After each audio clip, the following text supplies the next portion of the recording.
Today's gospel makes me understand why Jesus was thought to be Jeremiah, or one of the prophets come back to life. Siguro matatandaan ninyo yung conversation between Jesus and His disciples nung itanong niya, "Who do people say that I am?" In Matthew chapter 16, verse 14, the disciples were supposed to have answered that question and said, sabi ho ng iba, John the Baptist. Others say Elijah. Still others, Jeremiah, or one of the prophets. Jeremiah is mentioned. And so, my question is, bakit si Jeremiah? Well, kasi yung ginawa ni Jesus sa templo, as described in today's gospel, has also been done by the prophet Jeremiah. It was Jeremiah who had the courage to denounce the worshipers in the temple of Jerusalem for the inconsistency between their piety and religiosity on the one hand, and their involvement in corruption and violence in the Israelite society on the other hand.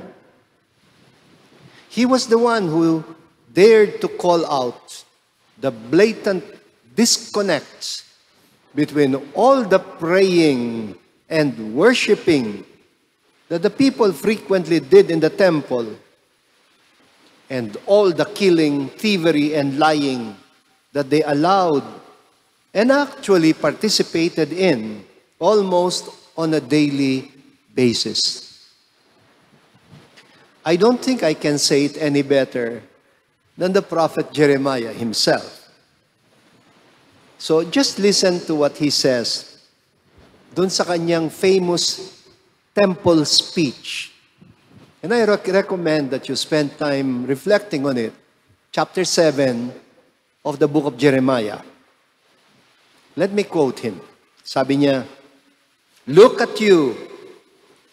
You put your trust in deceptive words to your own loss. Do you think you can steal, you can murder, you can lie? And then you stand in my presence in this house which bears my name, and you say, we are safe. We can commit all these abominations again. Has this house, which bears my name, become in your eyes a den of thieves?" Isang lungga ng mga magnanakaw. There you are. That is the exact line that Jesus has quoted from the prophet Jeremiah. It is actually just part of a long and very fiery speech denouncing the enablers of evil in Jerusalem, who seemed very devoutly religious. You might want to hear the rest of what he said in that chapter. Sabi pa ni Jeremiah, "If you want me to stay with you in this temple, then you better turn away from your evil ways. Do not put your trust in deceptive words.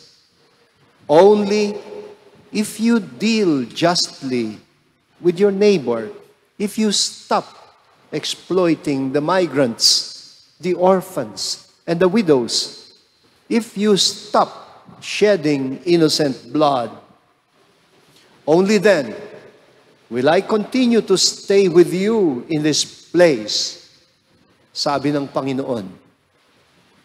And then the prophet says, siya nga mismo pinagsabihan ng Panginoon. And you know what the Lord said to him? Sabi niya, "Don't you dare pray to me for these people, because I will not listen to you. Don't you see what they are doing? I did not even ask for all the burnt offerings that they are sacrificing inside the temple. What I ask of them is that they walk in my ways and follow my commandments. But they did not listen, and they do not pay attention. They prefer to walk in the stubbornness of their hearts. They turn their backs, not their faces, to me. I have kept sending all my servants, the prophets, to them, but they have not listened. They have not paid attention. This is the lament of God to the prophet. The Lord therefore said to Jeremiah, etong sabihin mo sa kanila, say to them, this is the nation that does not listen to the voice of the Lord their God. Ito ang bayan na hindi nakikinig sa tinig ng Diyos, ng kanilang Panginoon. And the oracle ends with a threat. And here is the threat.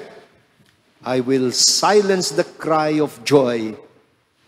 I will silence the cry of gladness in the cities of Judah and the streets of Jerusalem, for the whole land will be turned into rubble.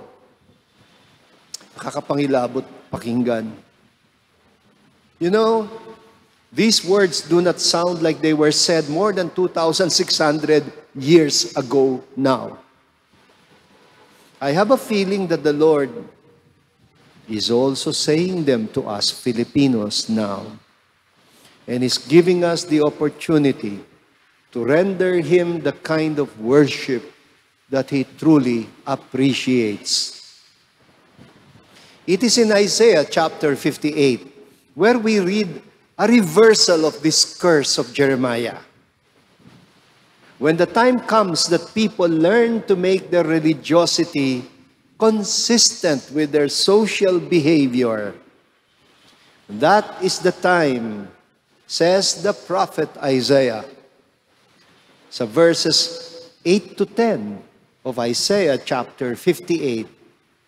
And I quote, the Lord says, then your light will break forth like the dawn, and your wounds will be healed. Your vindication shall go before you, and the glory of the Lord shall be your guide behind you.